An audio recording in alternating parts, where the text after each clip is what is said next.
Doctor, now that you've destroyed my honey chicken and pork enterprises, I want to claw back a little bit of ground if I can. No, but the thing is that your meat production is exactly what people should be eating. You know what I mean? It's the factory farm sort of stuff that people seem to have a problem with. But like the actual like sort of range pasture fed animals don't have nearly the problem. People don't nearly have the problems with those. My question's actually about marbling in beef and red meat, but before we get to that, I haven't heard you talk about eggs. Pro eggs? Yeah, eggs are great. Eggs, great, thank you. I'd sell eggs too. We're up.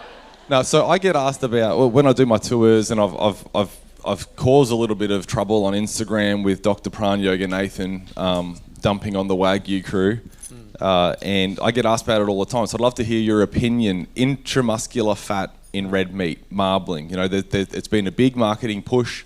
Fat is flavour. Red meat people know that. But you look at the footage here of the MRIs in humans, and you're like, marbling is a sick human. It's a human with disease, and the way you get marbling in animals in ruminants is a few different ways. One, you can genetically select for that predisposition and exacerbate it. The second way is you finish them with grain, and the third way that I've realised is the older animals have more marbling, maybe as muscles deteriorating as they age or something. So I'd love to know your opinion about higher marbled red meat.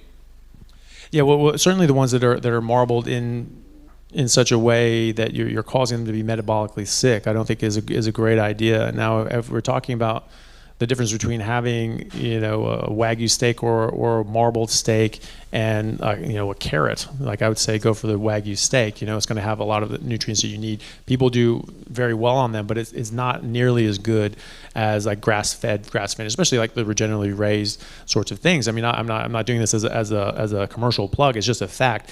When you regeneratively raise animals, you don't just stick them out there to their own devices. When you move them around, the soil becomes more healthy, the grass becomes more nutrient dense, and then the animals are eating more nutrient dense food, and so they're more nutrient dense as well. And so you'll have a massive increase. And I've spoken to a couple regenerative farmers in America. They said that the micronutrients are 4 to 5 times higher in their beef than standard beef.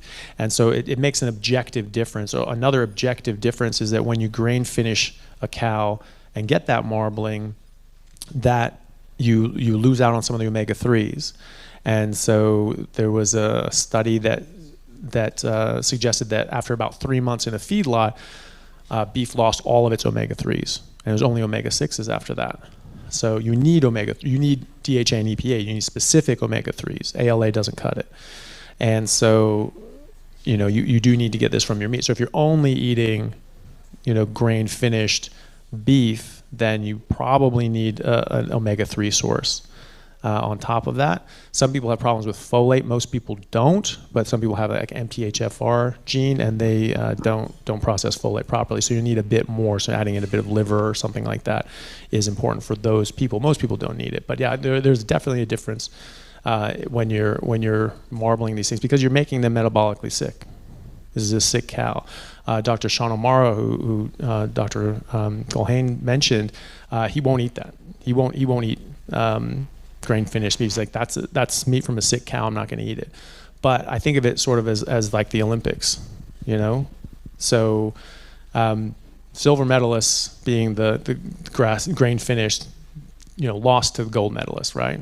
And so that sucks. However, they also beat everybody else on earth. So if you don't have access, if you don't live near Jacob, or you don't have access, or you don't have the means to afford that sort of meat, because it can be more expensive, it's still better than anything else. And so I would aim to get the gold standard, the gold medal, but if you can't for whatever reason, it's still very good for you. I've question that leads on from that over here. You want to look at me?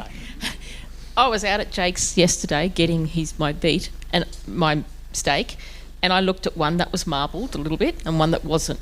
So I want you to tell me which was so this is all things equal from Jake Walke's farm, and one was marbled more than the other. And I sat there thinking, yes, no, I want more fat. I actually chose the marbled one. I'm just wondering, if all things were equal, it's in Jake's butchery, which is the most healthiest? If it's in Jake's butchery, and that's presumably going to be like an older cow or one that's just genetically designed to have that, because it's not going to have that marbling exacerbated by a feedlot, because he doesn't use feedlots, right?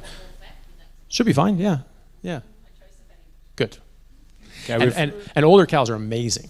Like I don't know if anybody's had like an older cow. They taste so much better.